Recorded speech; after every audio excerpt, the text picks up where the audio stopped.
Hi കൂട്ടുകാരെ, ദേ നിറച്ച് പാളയംകുടമ്പഴം പഴുത്തുപോയി. അപ്പോൾ ഞാൻ അതുകൊണ്ട് ഒരു തമക്കുണ്ടാക്കാമെന്ന് വിചാരിച്ചു. അപ്പോൾ ഞാൻ അരി വെള്ളത്തിലിട്ട് കുതിർത്തി കഴുകി വാരി വെച്ചിട്ടുണ്ട്. ഇതൊന്ന് വറുത്തെടുക്കട്ടെ കേട്ടോ. അപ്പോൾ ഞാൻ തേങ്ങ ചിരണ്ടി വെച്ചിട്ടുണ്ട്, ശർക്കര പാനിയൊക്കെ വെച്ചിട്ടുണ്ട്, ഏലക്ക പൊടിച്ച് വെച്ചിട്ടുണ്ട്. അപ്പോൾ ഞാനിതൊന്ന് വറുത്ത് കൊണ്ടിട്ടെ കേട്ടോ. കുറേ ടൈം വേണമല്ലോ.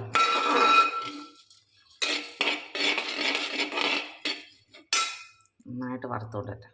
ഓക്കെ, ഇത് ഏതങ്ങനെ പൊടിച്ച് ഇങ്ങനെ കൊണ്ടുവന്നു കേട്ടോ. ഏലക്ക പൊടിച്ചതും കുറച്ച് തേങ്ങ,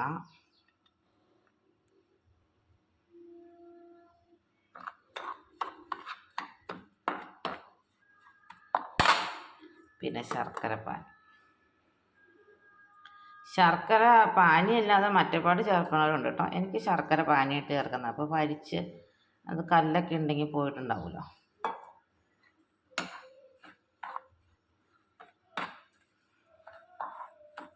പിന്നെ കുതിർന്നങ്ങ് വരും. ഇവിടെ ഇതെല്ലാവർക്കും ഇഷ്ടമാണ്. പഴം കഴിക്കണേ, പഴം അധികം അങ്ങനെ കഴിക്കത്തില്ല. ഞാൻ മാത്രമേ പഴം കഴിക്കത്തുള്ളൂ. അതങ്ങ് മിക്സ് ചെയ്തിട്ട് ശേഷം ഇനി പഴം ചേർക്കാം.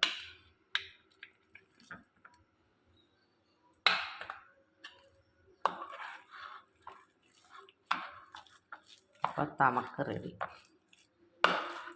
ഇങ്ങനെയാട്ടോ തമക്കുണ്ടാക്കും. ഈ കുറച്ച് നേരം ഇങ്ങനെ വെച്ചിരുന്നാൽ ഇതിങ്ങനെ കുതിർന്നങ്ങ് വരും. Okay,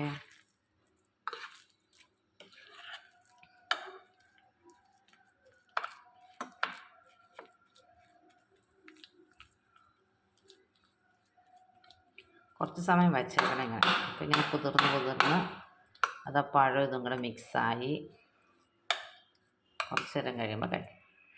okay.